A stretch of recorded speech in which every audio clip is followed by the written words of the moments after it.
And a very good afternoon, everybody. Welcome in to another edition of This Week in Phillies Baseball. I'm your host, James Scorza, with you. And with me, as always, is my group of companions on a very busy afternoon. Obviously, we got the Phillies coming up later on tonight against the Dodgers, but joining me is Austin Hamell. Austin, good to see you, pal. How are you? Doing good, James. And this past week of Phillies baseball has me very excited for this upcoming week and the postseason going forward. Yeah, for sure. Joey Marks will join us momentarily. He's cooking dinner for the family, so he'll join us as soon as he can. But let's talk about it, shall we? The Phillies coming into tonight, obviously one more game away from capturing the NL East title for the second straight year, and even getting me excited about it now that the Phillies could actually pull this off against the Dodgers tonight. Phillies sweeping the Mets over in the week. That was something really good to see, especially that the Mets are starting to Met. That's also the positive about it too. And even Phillies taking 2 out of 3 from Kansas City. Could not finish the deal yesterday against the Royals. But Austin, man, we have a jam-packed show. So we always talk about our weekly recap. So what were your takeaways from this weekend, and especially that Mets series coming up in that last week or so for the Phillies to try to move this game one game down from capturing the NL East title? I think this is exactly what Philadelphia needed at this point in time. They're starting to heat up. Everything's starting to work really well, and they're putting together very solid games. Even though the last game against Kansas City was not what we had hoped, there was still a solid game put forward by Philadelphia. It was just Aaron Nola got to the third time through the order, and things started to open up a little bit as usual. Right. Yeah, and I think the one thing that was really the positive about it is that they finally. I mean, I thought the big story that happened was the last game of the series when Jesus Luzardo had that struggle first inning, and then just fanned like 22 outs after that. I kind of felt like it was a no hitter, and like if he would have got out of that inning with no harm, no foul, in that inning with the Mets in that first inning, I would have said he probably would have got a no hitter that night. It probably gave the Phillies a lot of juice, though. But overall, I got to say right now, the one thing that was really positive to see is that even though that I can understand, I think tonight will be the thing that the Phillies get back to is that they don't go on they don't go on obstacles that they lose like 3 or 4 games. Like right after that game they lose, the next game like they come back and like they score a lot of runs, and I think that's going to be the most important key here tonight, especially with that Dodger team. It could be a preview of what we're going to see probably in that first round series, like if the Phillies win that NL East title, and also what they'll do, especially if they get that number 1 or 2 seed, because Milwaukee won over the weekend and they won the NL Central, so that's something to keep a close eye on too. But I think the one thing that the Phillies need to do here tonight is that they got one more game left before they capture the division. I think they have to. I understand it's the heat of the moment, and you're one step from chasing history, but at the same time, too, is that you also have to play the game of baseball. You also have to find ways to win games. I mean, yesterday was a little bit of a shaky performance because Aaron Nola turned into Aaron Nola, but overall, it's been a great series. The last couple of weeks have been really fun to watch for this Phillies team, no doubt. Yeah, absolutely. And like you said, going up against the Dodgers tonight to start off the series, it's going to be a very sort of like how we were talking about against Milwaukee. It's going to be a litmus test for where Philly stands in terms of the higher competition in just our side of the league. Right. The next AL opponent that you get, I believe, is Minnesota to round out the year. So you end up kind of running into, like, I guess you could say, mid-level competition for the AL at that point. But this series right here, aside from being able to lock up the division, you have the whole rest of this series to really, I guess you could say, test the waters of where LA stands in terms of how they're playing right now, to be able to get that preview of them going into the playoffs. And just like your dad saying here, Nola at this point, he's too much of a liability to have in your playoff rotation.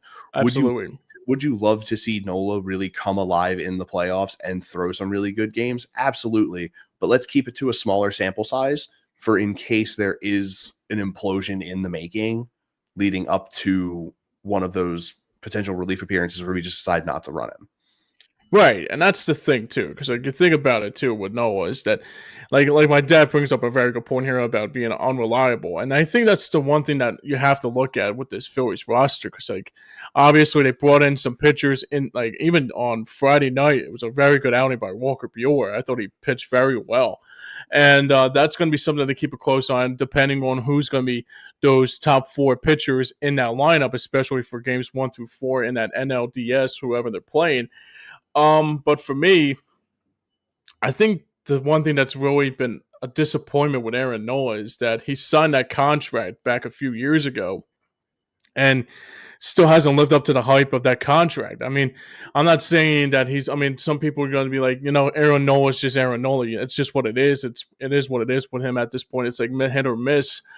But especially yesterday, trying to capture that division, I mean, it was kind of disappointing to see him falter like that really badly, and see like had a 2-0 lead and they couldn't hold on to it. It was just like, especially giving Kansas City some life there. And I mean, the one thing that was really something that I have to, but I think the one thing here, I mean, if you have to rely him on the postseason, maybe he probably is a bullpen piece, if that, like we talked about before, that maybe if you move him to the bullpen, or maybe he doesn't even make the roster of that playoff roster because of how unreliable he is. But overall, I think that's going to be the one thing that's going to be the biggest key here too, is that who is going to be in that pitching rotation coming very soon in that NLDS, and I would be sure I think Aaron Nola doesn't make that case for becoming one of those postseason pitchers. Maybe maybe they move into the bullpen. But what do you think what they will do with Aaron Nola?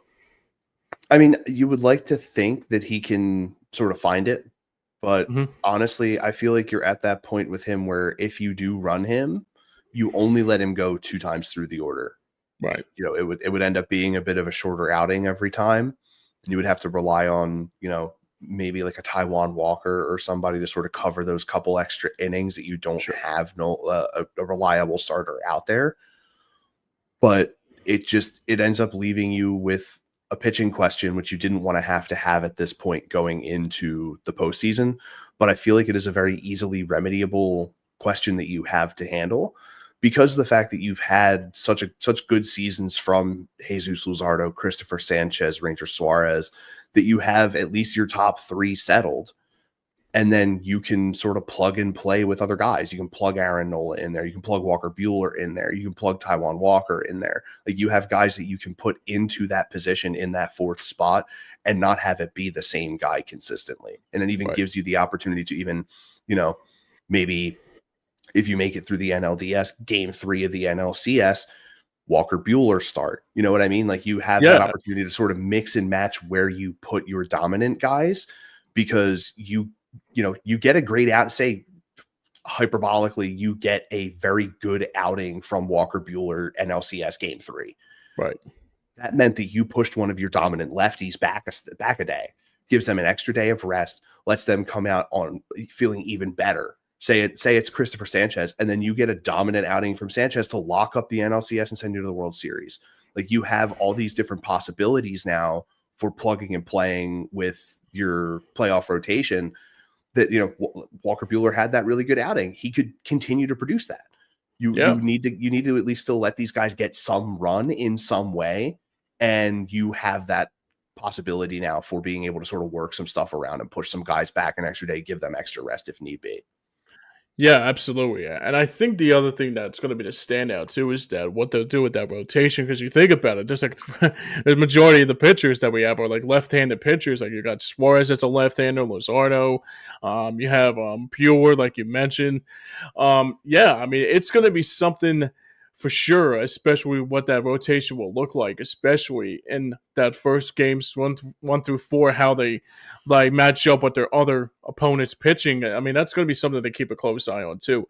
But well, I got one more question to ask you about just in the weekly recap. So apparently there was a good positive coming out of I think somebody put it out yesterday. I don't know who. I think it was on Patterson. I think it might have been Tim Kelly bringing it up, that Trey Turner's ahead of schedule in his rehab, and I think he's going to look very well coming back very, very soon. And overall, I mean, without Bowman, Trey Turner out, and even like Zach Wheeler out due to that blood clot, you would have thought there would have been like kind of like, I guess it's like a next man up mentality with this team at this point. I mean, overall, I mean, like it's been pretty exciting to see like these like players, even though with the injuries that they had suffered from. I think it's pretty good to see that it's like next man up mentality, and also seeing other players step up in their absences too. Yeah, it goes to show the reliability of the depth that we have to be able to have, two key, well, at least one very key, not only infielder but bat at the plate, and then a really good support guy at third base and Alec Bohm. Mm-hmm. To be able to have those guys miss time this late in the year and still have your team firing is a great boon to the depth that Philadelphia has as a team going into the playoffs. It's Absolutely. the kind of thing that you want to be able to see. The Otto Kemps, the Weston Wilsons. Who's the other guy? Dalton Walton or something like that. That the other guy that we've had come in and play this past week. Like those guys have been very, very good. Even seeing Bryson Stott take some run at shortstop during this past week, like it really goes to show the capability that Philadelphia has to be able to handle, maybe, a rest day for like a JT Realmuto or something like that, where you Yep. can have these guys sort of show up in those moments and be able to cover if need be. Yeah, absolutely. Join us now is my buddy and my brother from another from the past, and I have Sports Joe Joey Marks. Good to see you, Joe. How are you, brother? Good afternoon, fellas. I am the Galloping Gourmet today, so let's get down. The Phillies aren't the only ones cooking. Yeah, absolutely, man.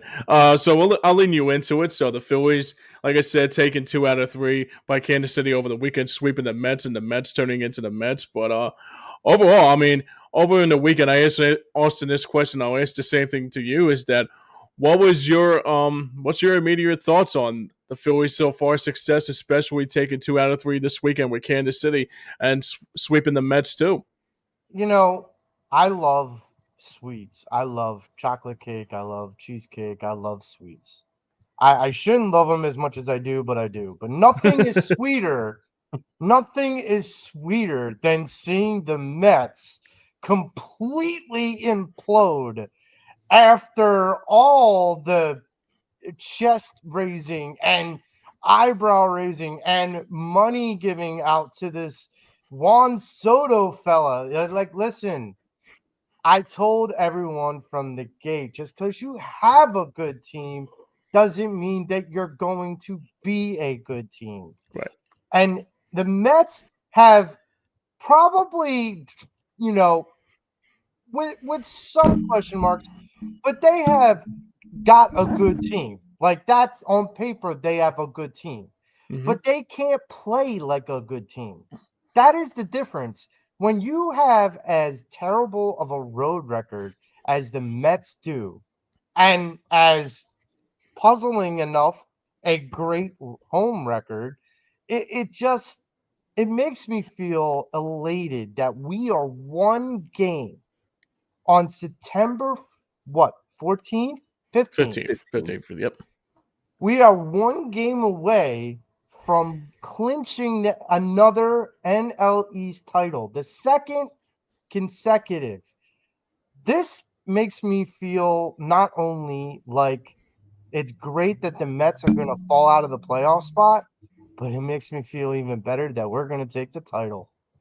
Yeah, it's even like you said, Joe. It's a bittersweet a little bit to see how we could how the film. I mean, even talking about it with Austin here, I said, dude, I'm getting excited about this game tonight. That we're one step closer to capturing an NL East title, and it's like, I mean, the vibe is back. Like it's been a long Yeah. time coming. Obviously, it feels like it's been a long time since we said NL East champions. Obviously, it started last year and it never stopped after that. My dad makes a very good point here, since we were talking about the injury front here, about the Phillies with the level of injuries that they had, and he says it kind of reminds him of the 2017 Philadelphia Eagles, rather, with their vibe and handling the injuries and keep on going after missing star player after star player. But Joe, I'll ask you this question: like you think about the times when they were phasing on all cylinders with those injury front, it feels like after like Alabama and even like Trey Turner going down and even Zach Wheeler going down, it feels like they never missed a beat. When Zach Wheeler went down, in the way he went down, and the fact that he was gone for the season, it wasn't a week, it wasn't a month, it was a season. Mhm. And it was so catastrophic, and it was like a snap of a finger. This team could have just folded their tent and went home.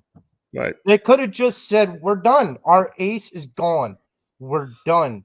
But you had this resurgence, especially then Trey Turner falls and gets hurt.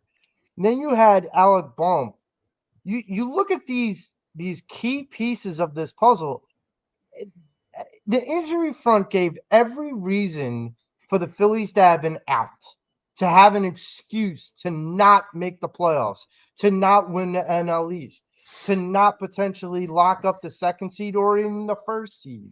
Like, the amount of work that these guys that had come up, like I as I came in, I heard about Walton, and you look at Otto Kemp, and I've been a big fan of Otto Kemp since he's been brought up. Harrison Bader, who What came a in what a as a jubilation he became, man. Oh, as a guy who came in whose batting average was below 220 and has raised his batting average since being on the Phillies by at least 30 points. Like, yeah. this is a guy that not only do you look at and say, wow, is he a piece now? But you start to ask the question, like, is he a piece for the future? That's true. That Yeah, is and I I, absolutely I true. believe I believe it, I want to say since he got traded over to Philadelphia, Harrison Bader I believe is batting like 450. Oh my god. Well, Yeah, he batted over 500 in the Mets series alone. yeah, like he's literally had the ultimate resurgence going from Minnesota to Philadelphia. And not Yeah. only that, like you can tell like in like because I don't remember exactly when it was, but he was asked like, how has it felt being here since the trade? And he literally has been like, it's been great. Right. These guys have a lot of fun. The fans are really into it. And honestly, like there's no better place to be right now. Yeah. Well, I'll add to that because Bader also said, like, going into the clubhouse, there's an expectation of being great. There's an expectation of what you should be, leveling up to. So if you come in as the new guy and you live below those expectations, you obviously know all eyes are going to be on you. So Mm. Bader came in saying, okay, they're setting the bar high for me. I got to hit it. And I think he hit it and then exceeded it. But in his perspective, it was priority one to hit it. Yeah, and the other thing too about Harrison Bader, there's been a lot of combinations that I've been seeing on Facebook, and even my dad could bring up a good point here too. So before we go any further here, he says that speaking of the 2017 Eagles, he says it kind of reminds him of Carson Wentz going down Jason Peters and Darren Sproles, and he said maybe a good omen. But this is actually the thing I was telling you about right now was Harrison Bader becoming this generation's Lenny Dykstra or Pete Rose. So it's kind of like I heard that Yeah. before. I heard that with Frank Finnegan this Saturday Mhm. on our Pass and Have Sports show, and even a good friend of ours, Bill Furman from Philly Press Box Radio, said, "Yeah, he kind of reminds me of a little bit of a Lenny Dykstra." Like, so I mean, I wasn't born when Lenny Dykstra and Pete Rose wasn't. Obviously, I was still in the womb, I guess, if that makes any code of sense, but he's just been a jubilation ever since he came here. Like I said, it's just been Yeah. really exciting to see him just play with so much heart and tenacity. And even, I have to say right now, those two pieces that Dave Dabrowski brought in, I'm so glad to be wrong about something, especially being Mhm. wrong about Harrison Bader, because Yeah. he's just been such a man. He's just unstoppable right Yeah. now. It's I Guys, feel unbelievable. like let's put perspective in this. Harrison Bader, we think is a jubilation. Let's remember who was our center fielder to start the season. That's true. Johan Rojas was supposed to be like this project that we were hoping for the best. Right. And it just didn't pan out. Sure. And we were kind of like, what are we gonna do? What are we gonna do? Are we gonna bring up Crawford because we're desperate? Hmm. And Dave Dombrowski, the calm within the chaos, basically said, no, no, no. I'm going to go to Minnesota and I'm going to get this guy who's been passed over and passed over and passed over. He went to the NLCS last year with the Mets. This guy knows what it takes when it needs to be done. And we've heard that from Dave Dombrowski before. Don't get me wrong. But this time it was different. And this time it panned out and it worked well. Yeah. Yeah. And I feel like a more modern comparison that you can make is almost like a Shane Victorino. A Sure. guy that was brought in who was in a struggle point in his career. He wasn't really producing the way he could have been.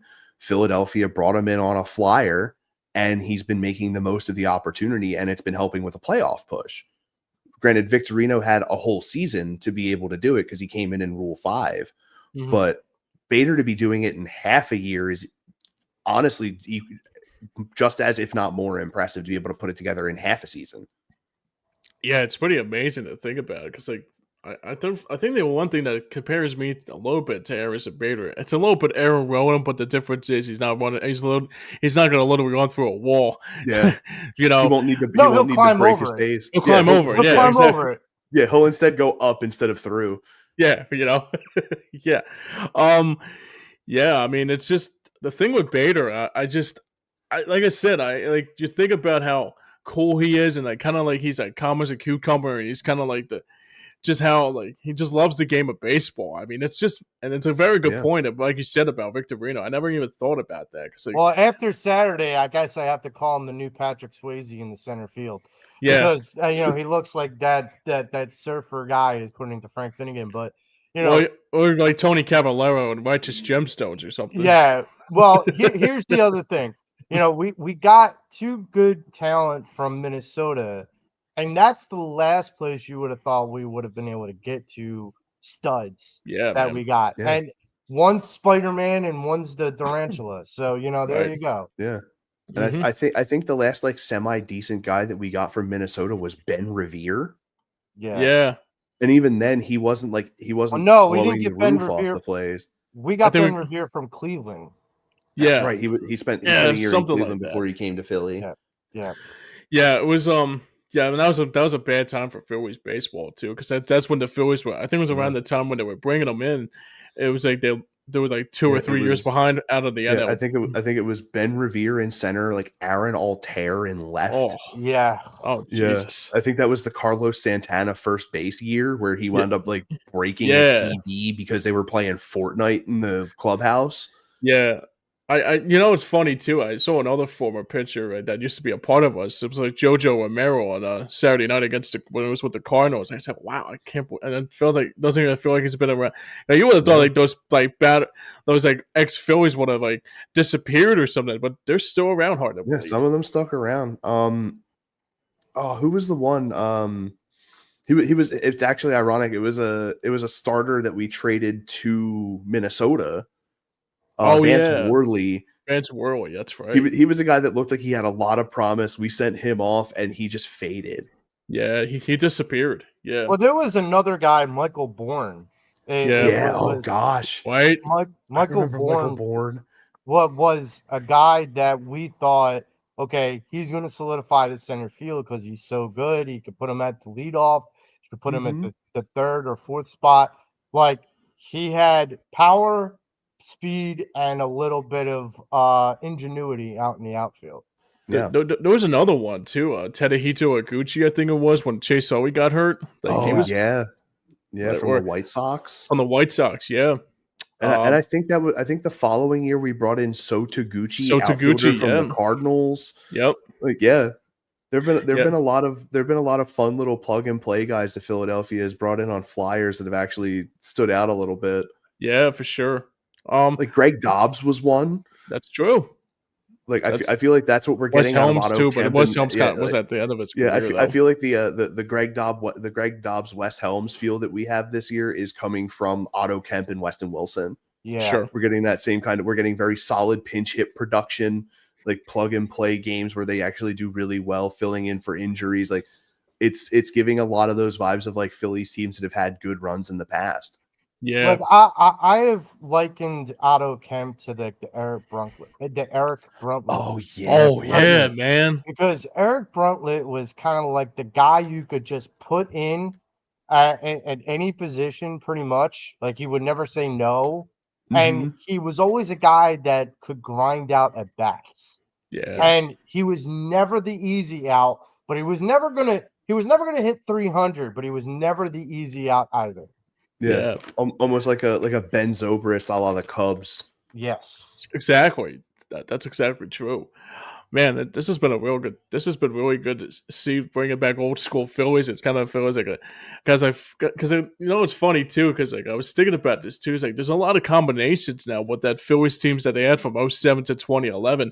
Feels like it's like been transitioned into now, and it's been like a resurrection of the Phillies. Like how those teams won in those 2007 2011 NL East titles, and it feels like it's kind of like the same thing we have here today. Well, let me give you more something to feel good about. It's like the people that we're bringing up, the Waltons, the Otto Kemps, Mm-hmm. Weston Wilsons. These aren't the Crawfords and the Aiden Millers. Like these aren't the guys that are top prospects yet. Yeah. And if those guys pan out and we can still sustain some of the nucleus with the Bader, Kemp, Wilson, we sustain those kind of nucleus, it it leads to the question, and this is why I kind of scoff at some of the people that say, okay, this window for this team is closing. Mm-hmm. I don't necessarily agree with that. There are some big decisions that are going to have to be made in the offseason, that's for sure. But to say that this team and this organization doesn't have an abundance of talent, that would be an understatement of the year. It really could be.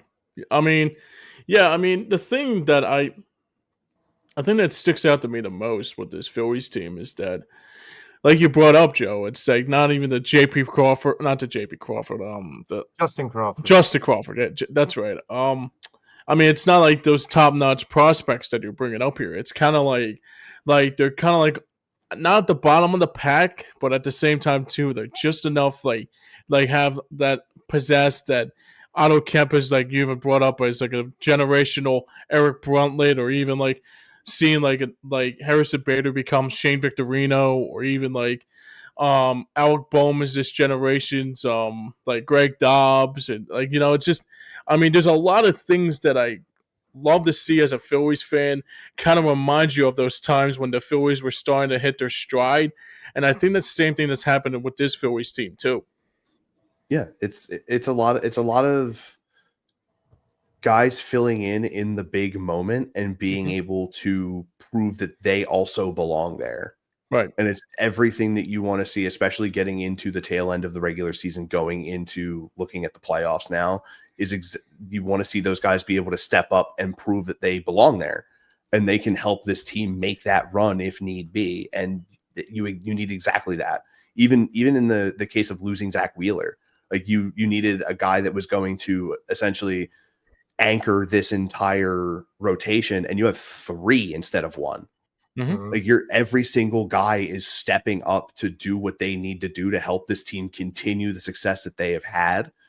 And this, honestly, I think this is the best team that I've seen since 2008. Yeah. You brought up about how these players are not letting the limelight overwhelm them, and Mm-hmm. especially at this point in the season, we're on the doorstep pretty much of the playoffs, and whether these guys are going to have a bench role or a starting role, uh, they're going to be dependent on, and they're going to be called upon, and they're going to have expectations that exceed what expectations are for them now. This kind of reminds me a little bit of the '08 Phillies because of some of the players we brought up. Eric Bruntlett, who could forget the triple play that Eric Yeah. Bruntlett had in the playoffs that made a big difference? Who can forget Matt Stairs hitting a home run into the night at Dodger Stadium? Right. Like, there's perspective that these players are just as valuable, if not as more valuable than the star players like a Harper, a Schwarber, a Trey Turner, and a JT Realmuto. I mean, I've said this before, and I'll continue to say this because I think it can't be said enough. the guy that I think is going to be the linchpin, and that if he comes and gets in fuego, this team's not going to be stopped, and that's Nick Castellanos. If Yeah, he goes on a heater, it's a wrap, boys. It's a it wrap. is. Yeah. Yeah, Yeah, Castellanos just needs to see the ball because there were points in this season that he was probably the hardest out to get in baseball. Yep. Because that meant there were even like I want to say there was at least 2 or 3 different games that I could specifically spotlight where like 3 of the 4 hits that he got were on the very first pitch of the at bat. Like he doesn't even give you a chance to try and work in a rhythm. He's just immediately attacking you. He's getting on base. He's driving in runs. And if we can, like you said, if we can get that going again with him, this team is going to be a really tough out from 1 to 9. absolutely. Yep. Yeah, and the thing too is that like with this Phillies team right now, there's like if it's not Castellanos stepping up, there's another player stepping up in the way. I mean, it's just one of those things that I am really excited to see because it's just like I brought up earlier is that like you lose Trey Turner, you lose Alec Boehm, you lose Zach Wheeler, and you lose like majority of your top notch players, and you bring in like an Otto Kemp back, and you bring in like Weston Wilson, and you bring somebody in that fold, and they actually become like basically like a resurrection to their career without saying resurrections to their career. And I think that's going to be the one thing that's going to be the close-eye in this game here tonight, especially like Castellanos. I hope now, ever since like getting benched once in a while, like him been like his inconsistency woes. But I really hope tonight that I hope this is a beginning of another good outing for Castellanos to get back into that same footing that he had early on in the season.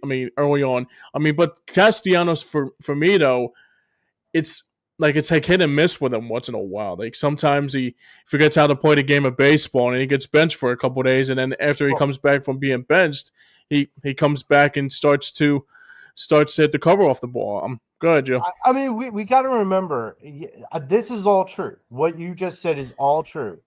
But both can be true too, in the sense that he's had those moments as a Philly, but he's also had moments in like the playoffs where, for whatever reason, the guy can't be stopped. Right. And it's like, okay, Nick's going nuts. Mm-hmm. And we carried that for a series. And I'm not expecting just him to show up, but if you have all these sustainable pieces that are just like ingredients in the big soup that is a championship soup, then I'm all for it. Sorry, I'm got done cooking. I'm still in the cooking phase. But It's all good. but you know, here's the like some for people to think about, especially for tonight. When the Phillies go to Dodger Stadium, that becomes our house. In the last 20 years, we have gone to Dodger Stadium and ruled their roost. I don't expect anything different this time around. And I think that now the question will be, and I'll ask this to both of you. You win and clinch the National League East tonight.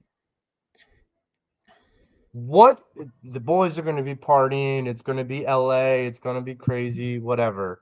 They might come in the next day and have a hungover. Yeah. My question is, you'll have 11 other games or 10 or 11 other games left in the season. You have to figure out who you want to see more from.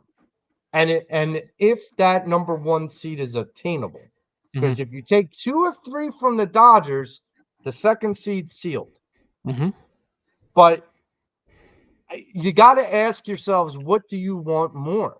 So I'm going to ask you guys, you lock in the NL East tonight, do you coast, or do you keep pushing for the number 1 seed?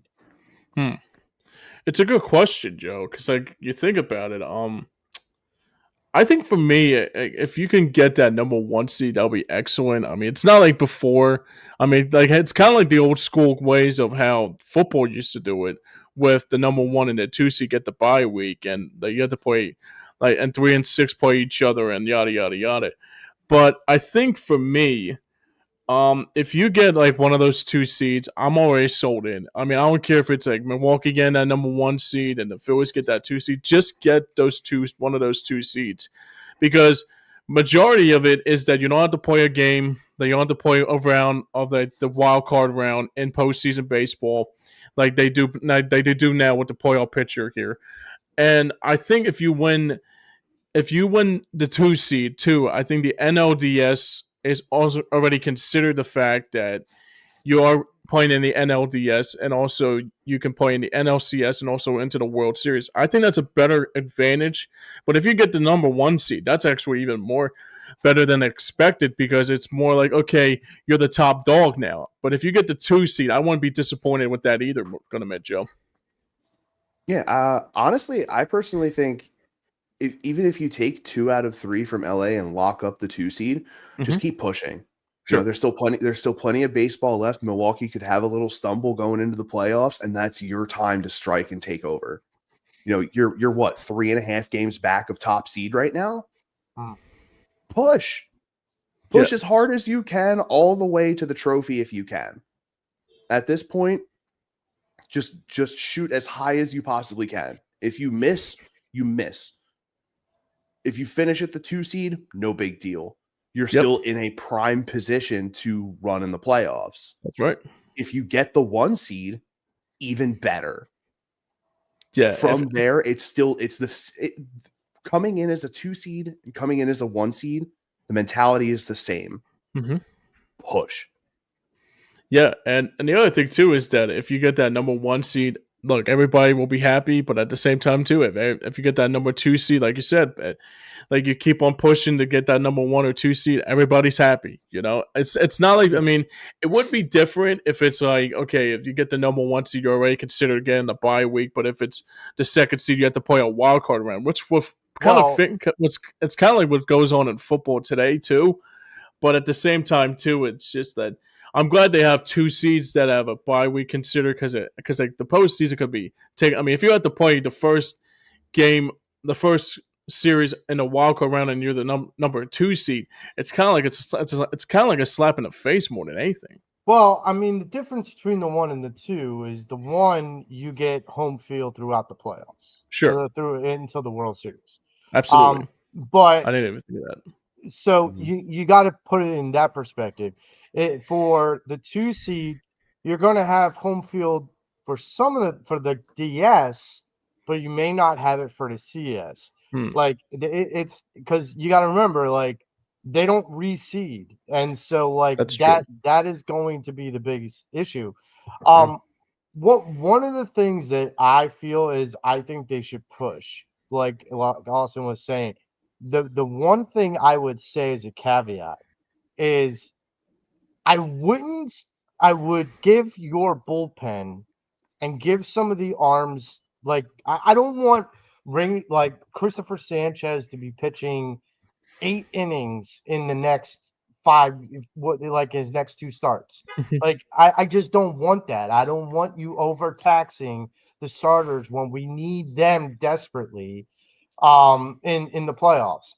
Sure. I would rather know what we have in the bullpen. I would rather have an auditioning process in the bullpen to say, hey boys, Duran's going to go into the playoffs, Robertson's going to go into the playoffs, and we got 3 or 4 other spots. Fight it out. Like that's what I would do. And I would literally say, okay, if a starter can give me 5 to 6 strong innings, you're out. I don't care if you have 80 pitches, you're out. And because I would want to make sure I know what my bullpen looks like and all the arms that I could bring in the playoffs. Because if you have a stud starter, and from beginning to end, we know we have a stud starter in Ranger and Sanchez and Luzardo and whatnot. We also know we have a stud closer in Durant. All we have to do is figure out the in between. Yeah, Yeah. absolutely. All right. So, well, let's get a question. Since we're talking about postseason baseball here tonight, simply put, do you think the Phillies can do you think the Phillies will clinch this NL East title tonight? Austin, I'll start with you. What are your chances about this game here tonight? Do you think the Phillies could do it tonight?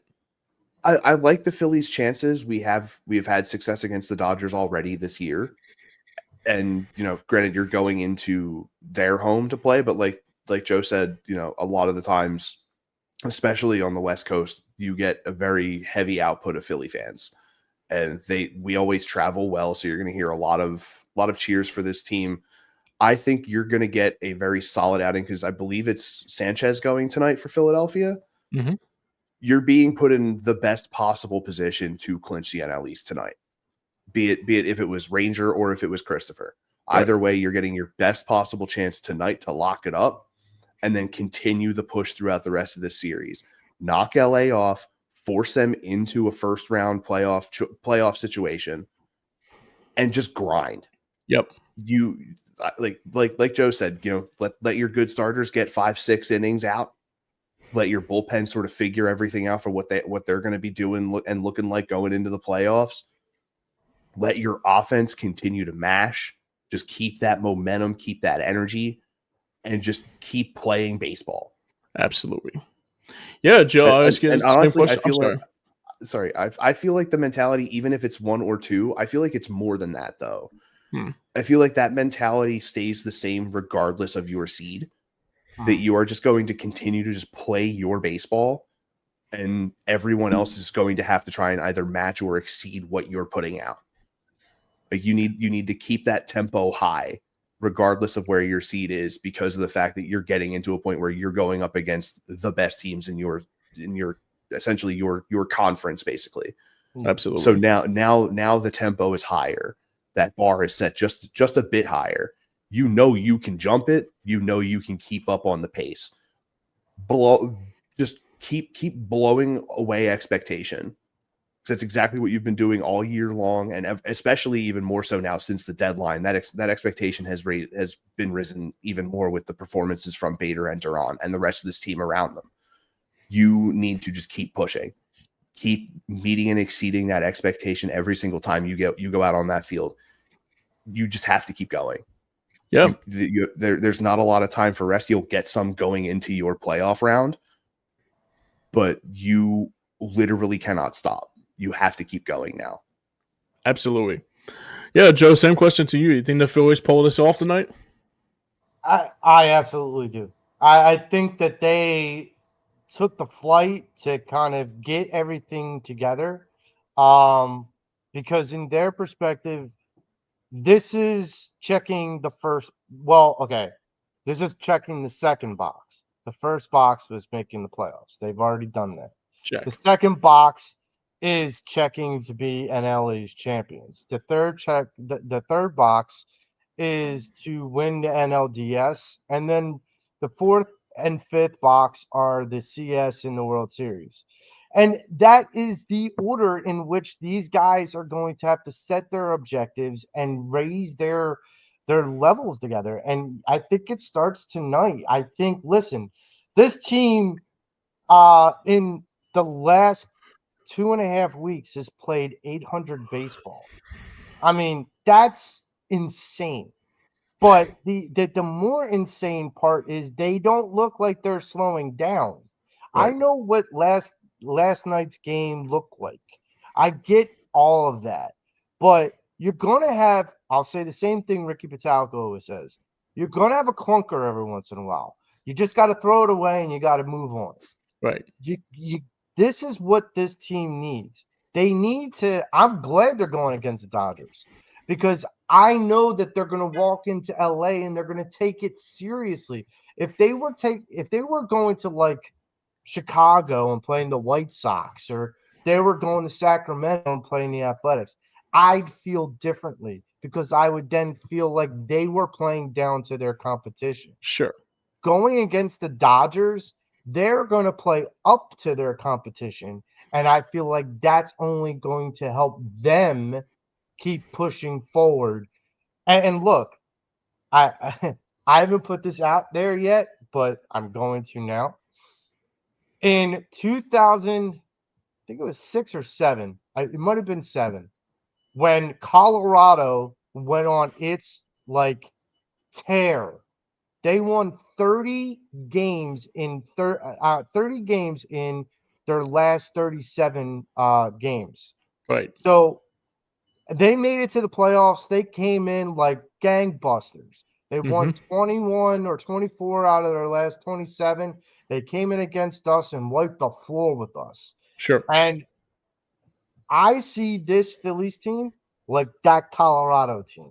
Ooh. Everyone is overlooking what we can bring to the table, and that's the moment because of injuries or because of unsustainable situations. But I am of the opinion that this team is so laser focused on what the mission goal is, what the checklist is, and they are going to check the second box tonight. Oh, I like it. I like it a lot. So, um, so for me, if you beat the world champions tonight, it's a bonus. It's definitely a bonus, especially what they look like last year after winning that World Series title.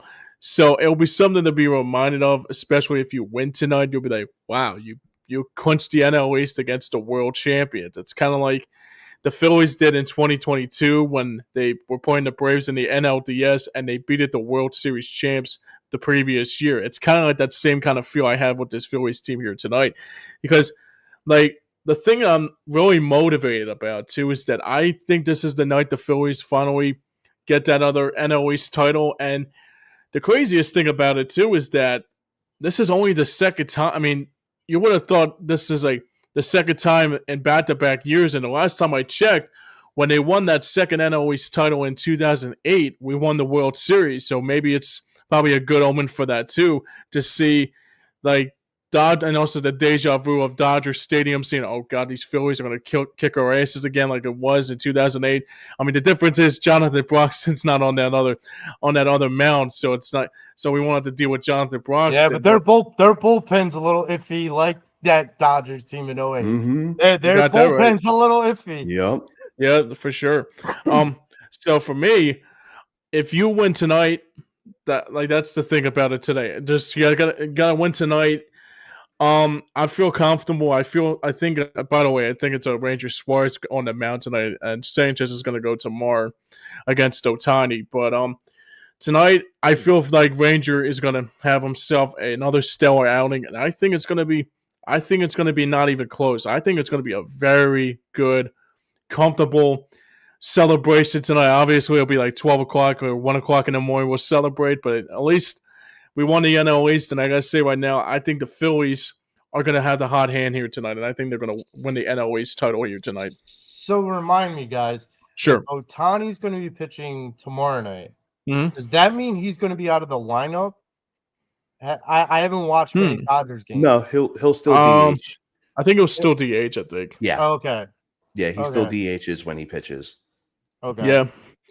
I mean, you think about it too. Is that I'm looking at the probable pitchers for like this series. I mean, the Phillies got a real. I mean, tonight I feel comfortable about Ranger. I feel comfortable about Sanchez tomorrow, and then you got Jesus on Wednesday. So it's like those are like basically your games 1, 2, and 3 starters for like the postseason. Hopefully, that might be like your game.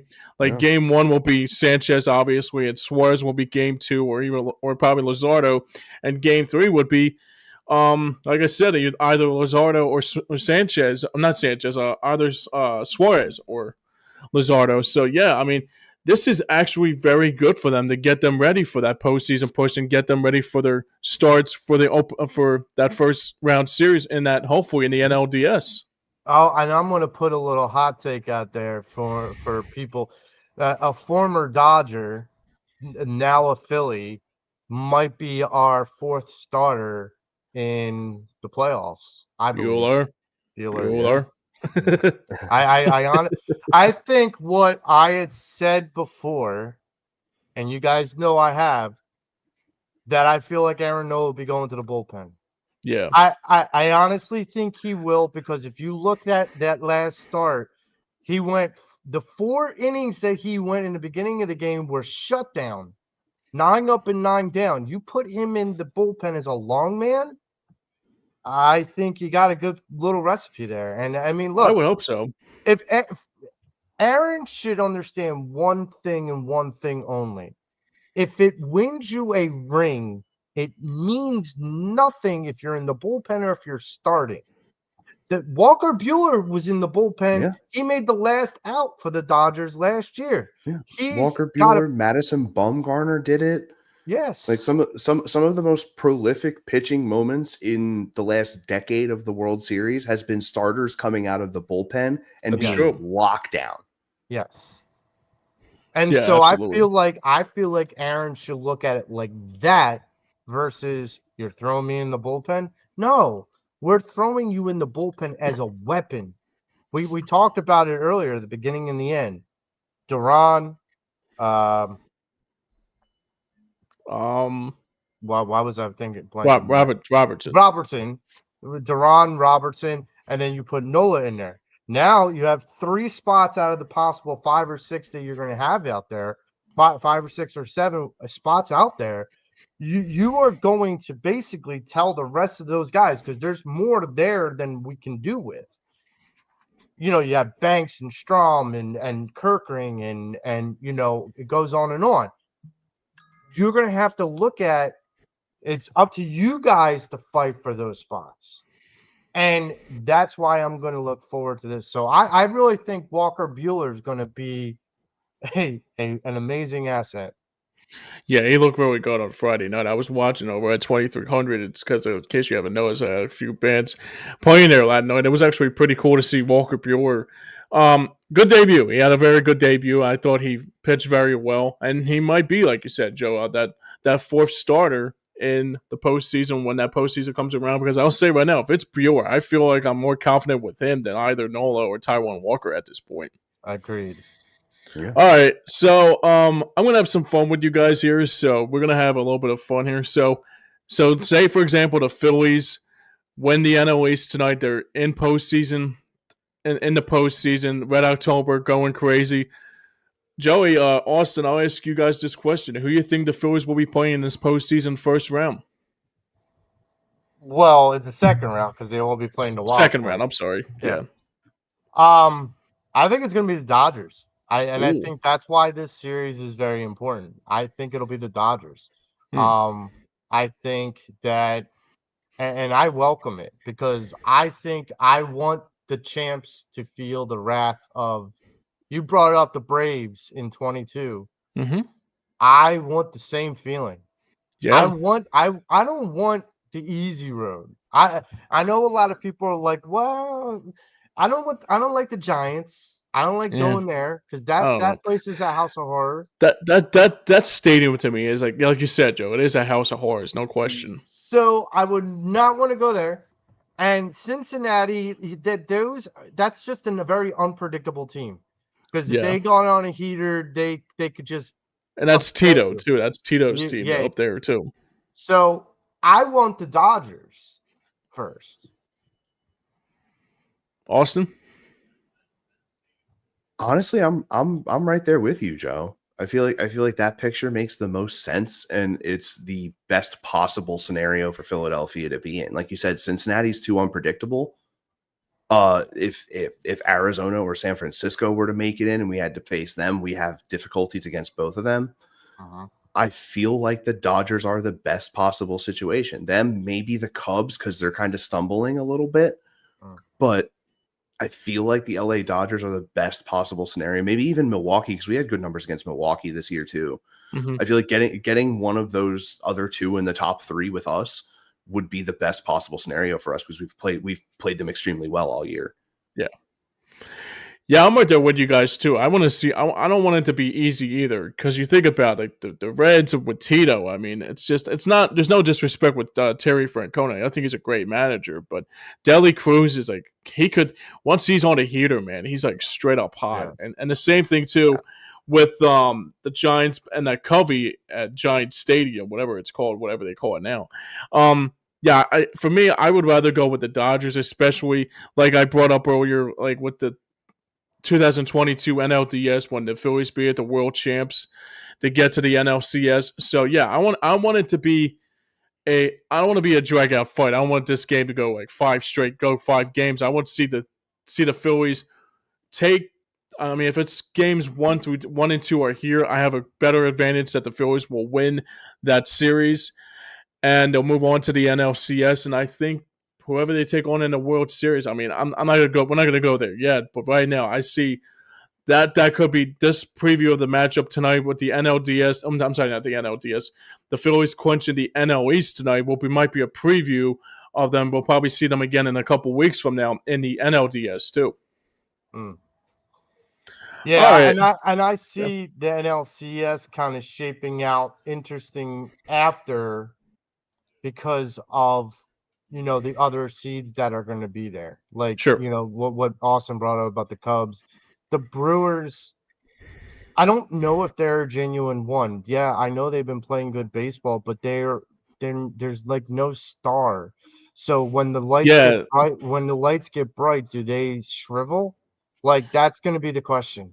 Yeah, and that's the thing too, because you think about the Brewers. I just noticed that. Like you even brought up a couple weeks ago, like Reese Hoskins not being there. I didn't even know Yeah, Reese Hoskins was hurt at this yeah. point. I mean, yeah, they Well, got Cheerio, they got all the other players, but I don't. I mean, they're just like a hot team right now. But sometimes you got to get punched in the mouth by a better team, I guess, right? well, they're also an inexperienced team. Like Sure. that's the other part of it, and I think that's what Reese Hoskins brings to the table. I think that's what someone like you know, why am I blanking on his name? The outfielder, Yelich. Yelich. That's what he brings to the table. Like the idea that, but the rest of the team is going to be really inexperienced, and they're like, I hate to denigrate them, but like they're no namers, and when you put them in a big bright lights, do they? You either adapt and thrive, or you wither and die. Hmm. And so my feeling is it's going to be interesting to see which they do. And Mm-hmm. that's why the CS, as much as I would love to predict it, I feel like that opponent may be up in the air because the Dodgers and the Phillies feel like the two strongest teams in the NL, and everything else just seems like a crapshoot. Right. Yeah, and the other thing too, um, like I said, I mean, I'll worry about the NLCS when we get there too. But the first thing we got to do is like, with the Dodgers too, um, they, I mean, some of their pitchers that I think about it. I mean, if you have to face Otani, it's not like you're going to be facing Otani in his prime year. You think about it, because I mean, yeah, you'll see him as a. Not, I mean, I wouldn't say that I mean, more as a pitcher in his prime than as the hitter. I mean, yeah, you still got to worry about Freeman. Sure, you got to worry about Otani. You got to worry about Mookie Betts. I mean, but overall, I think this could be a very, very good NLDS for this Phillies team to see what they're made of, especially against, let alone a world championship last year with this Dodgers team, and also being another World Series title team, World Series champion. I mean, it's probably this actually will shape out very good for me too, and also for you guys as well. Bear in mind, Otani did not do well against the Phillies. That's true. For whatever reason, he just doesn't. So I don't know if that's going to translate as a pitcher as well. Hmm. But as a batter, he does not do well against the Phillies. No, Yeah. and the other thing too, you got to deal with like a 37-year-old Clayton Kershaw. If he has to be one of the guys in that lineup, like come opening, I mean, the Dodgers have some holes in their Yeah. game a little bit. So, I mean, it'll be something to keep a close eye on when that postseason comes around, whenever that is. Especially if it is the Dodgers, it will be something that we'll be definitely talking about as that NLDS rolls on. All right, before we get out of here, we'll talk about this matchup here tonight between the Phillies and Dodgers. It's our upcoming series preview, so we always talk about it here. Obviously, tonight, Phillies, first game of the Dodgers tonight. So tonight will be more if the Phillies can win that NL East title. That'll be something exciting about tonight. But we got a Ranger on the mound tonight. Ranger Suarez taking the helm for the Phillies. And his record this year has been unstoppable ever since coming back from that back injury early on in the season, and he's been lights out. And he is 12-6 this year with a 2.77 earned run average, and he'll be opposed by Emmett Sheeran, who is 6-3 this year and has a 3.22 ERA. So it's not Clayton Kershaw tonight. So it's a little bit. Maybe we'll see the Phillies get a little bit of runs on Sheeran tonight, especially with his 3.32 earned run average. Tomorrow night, that might be a hangover day for the Phillies after celebrating on into the night for the Phillies. It'll be Christopher Sanchez on the mound tomorrow, and he'll be looking for his 14th win on the season, as he is 13-6 with a 2.57 ERA. I'm troubling my thoughts here a little bit. And he'll be opposed by Shohei Ohtani, who's having his I think this is probably his maybe 5th or 6th start as a starting pitcher ever since coming back from Tommy John. And he's also 1-1 this year, but has an ERA of 3.75. And the rubber match on Wednesday night, it will be Jesus Luzardo looking to try to get his 15th win on the season.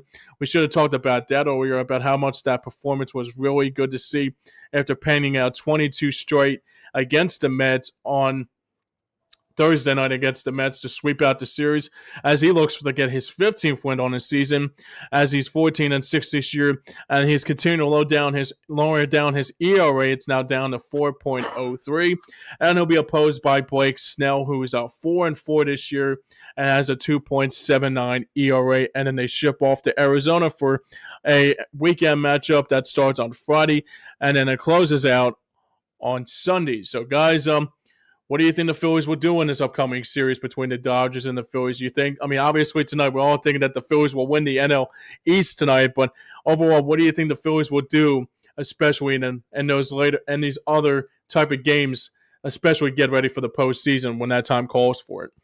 Joey, I'll start with you. Well, it's interesting because you read off the stats for Luzardo, and I remember having this conversation with you guys probably about 2 months ago. Sure.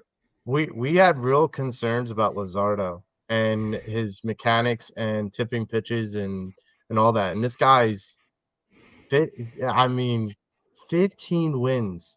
That's incredible. That's incredible.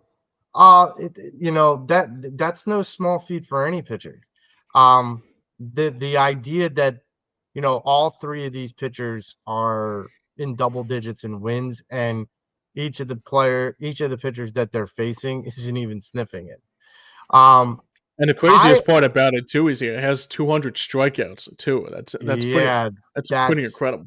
That's insane. and he's not the only one closing in on 200 strikeouts for the season. Christopher Sanchez is too. He's at 192. So here's my thing. I think for the Dodgers and Diamondback series, I think we go 4-2.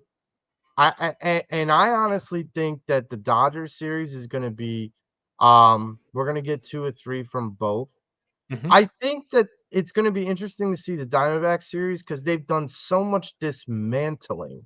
It's weird because the Diamondbacks and the Giants have dismantled their teams and yet still can make the playoffs. It's true. Yeah. Yeah, I feel like that just more echoes to what they've been able to do after the fact with their team more than, the Mets being what they are now these past couple weeks. It more stands to their resilience than it does to the Mets, I guess he's stumbling, to put it delicate.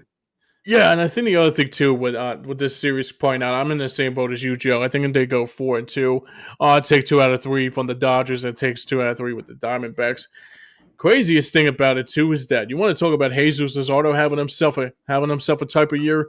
We got to give the accolades to Christopher Sanchez, who's looking for his 14th win on the season. That's pretty damn remarkable to think about here. Yeah. But overall, the starting pitching. The one thing is for sure, though, when this postseason comes around and when they're ready to go, those three pitchers are going to be probably, like I said, the preview of this probably series with this Dodgers series. And if you got Suarez and you also got Sanchez and Luzardo going those 3 games, I feel more comfortable about what this Phillies team will look like in that NLDS without a doubt. You're going to get a lot of tape from both sides, both teams. They're going to get a lot of tape, and they're going to study a lot of this tape from this series. Believe me. Absolutely. Absolutely. All right, guys, that's going to wrap this thing up here today for this week at Phillies Baseball. I want to thank Joey and also Austin joining me here today. Austin, where can people see you next, my friend? It will be for this show next week on at 4 p.m. again for This Week in Phillies Baseball. Over at right here in the bottom corner of my little screen here at twitch.tv/Hambo26. Nice. Just been playing a bunch of games with friends and stuff, just being a goofball and a nerd. Aside from that, this upcoming Saturday on the Hardcore Play and Rewind podcast, Art and I will be talking about the PlayStation 1 in general, because this past week was the 30th anniversary of PlayStation 1's American launch. Oh my God. Yeah, boys. It ain't looking better by the day. We're old. Oh yeah, dude. Yeah. God. Yes, sir. It's oh my God. I had one. I had one. As did I. I had PS2, but damn, I still have 30 years. I still have the original PS1. Wow. Holy jumping. I unfortunately don't have any of the cables for it anymore because none of my TVs work with it. Right. Same. Because they did the red, yellow, and the white. Yep. Now everything's HDMI. Yeah. Yep. I know that feeling. Yeah, I have a bunch of PS1 games on my PlayStation 3. You know, the first 3 Resident Evils, Metal Gear Solid, Gotcha. the first 3 Crash Bandicoot games and Crash Team Racing. Oh, so I have games that we can sort of harken back to for discussing that, because man, 30 years. You know, 30 years is impressive. Crap. That is amazing. That is amazing. So many game series on that still make stuff to this day. You know, Resident Evil they announced a new game recently that's coming out in 2026. Final Fantasy, they just did the 16th. They've been doing the remake of the 7th one, which came out in 96. 98 for that one. But like Resident Evil, they just remade the 4th not too long ago. So like it's been really fun. Like I have the remake of the 2nd one, the 3rd one. It's been great. You know, absolutely. The interesting thing while you're bringing this up, because this is actually Phillies related. So the All-Star game's coming back to Philadelphia next year. The PlayStation 1, I had this is before the show. It's a great game. The RBI Baseball. Oh, now you're talking. Yeah. Now you're talking, so, brother. I remember going to, they had this big like fan fest. I forget where, it might have been the convention center or something like that. My mom took me. I didn't have a PlayStation at the time, but I played over my buddy's house who did have one. And I remember like seeing they had the little kiosks where you could like step up and like play the game, and they had like the paddles and everything. So Major League Baseball had this big event, and they had like these different kiosks where people were playing like the PlayStation version of RBI Baseball, the Xbox version of RBI Baseball, the Nintendo version of whatever, and so on and so forth. And that's the place. That's the spot. I remember playing RBI Baseball. I was done. I turned around, and there was Steve Carlton. Wow. And I'm like, whoa. I'm like, okay, you seem important. And then my dad went apoplectic because at the time, I'm like, yeah, I met some dude named Steve Carlton. And my dad's like, you what? It's like, you did what now? I was like, my mom completely oblivious. Yes, it was a nice gentleman. He was kind of attractive. And his name was Steve Carlton. I'm like, oh, Jesus. And my dad's like, you sit down, and what the hell happened? And so I have fond memories of PlayStation just from that alone. Yeah, I bet. Oh yeah. Oh man. Shoot, I remember that's funny. I had just gotten my first communion money in like midway through 1996. Sure. And we stopped at Game Gallery out on Roosevelt Boulevard. Wow. Not too like right behind the shopping center where Tower Records used to be was a little game store that was open later than most of the other game galleries in town. we stop in there, and my oldest brother convinces me. I was like, "We're getting a PlayStation." He convinces me to get the memory card for it because he wanted me to get a Resident Evil 2. Sure. It was the Oh, man, only that's game that I had for like 3 months. Oh, wow. And I was so horrified of the game, I didn't touch my own PlayStation for 3 months. Yeah. Yeah.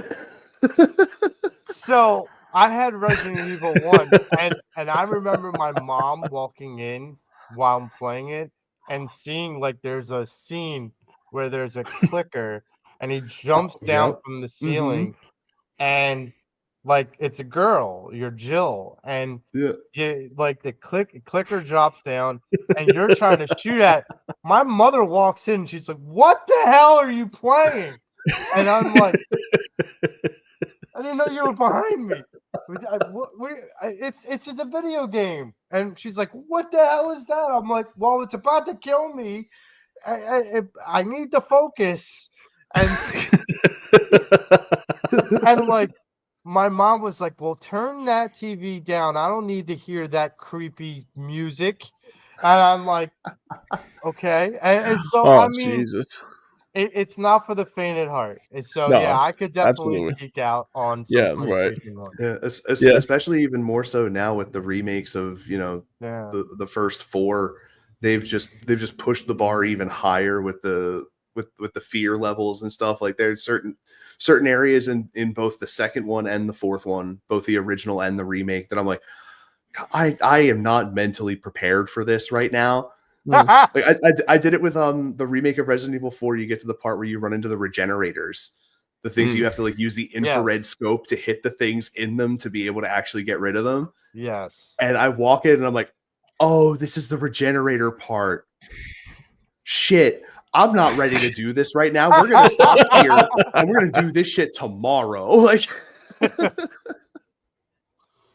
gotcha. Alright. All Well, right, like, that's gonna I wrap was still this running thing for my up. life the entire Oh time.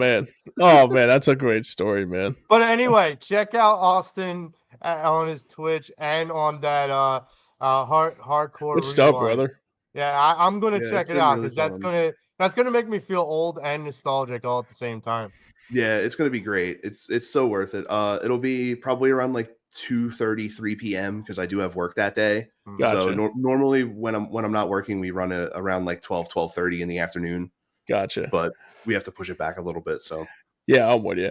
All right, that's gonna do it here for us here today for this portion of This Week of Phillies Baseball. Joey, Austin, it's been a blast. I want to say thank you for joining us here today. If you are a new member or you're a previous member already, hit that like and subscribe button over on our station. Hit that like and subscribe button on Streambunk Entertainment, Sports Pennsylvania, and also Hardcore Sports Network, and everything about that included. And now for everyone behind the scenes, and for everyone that made it work here, for Austin, for Joey, and for myself, this has been This Week at Phillies Baseball. Go Phils. We'll hopefully see you guys next week, and we'll see a celebration in the Raps. Until then, stay safe, stay well, be kind, and we'll talk to you guys later. and let's ring that bell. Yes, there we go.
Hey now. Good show.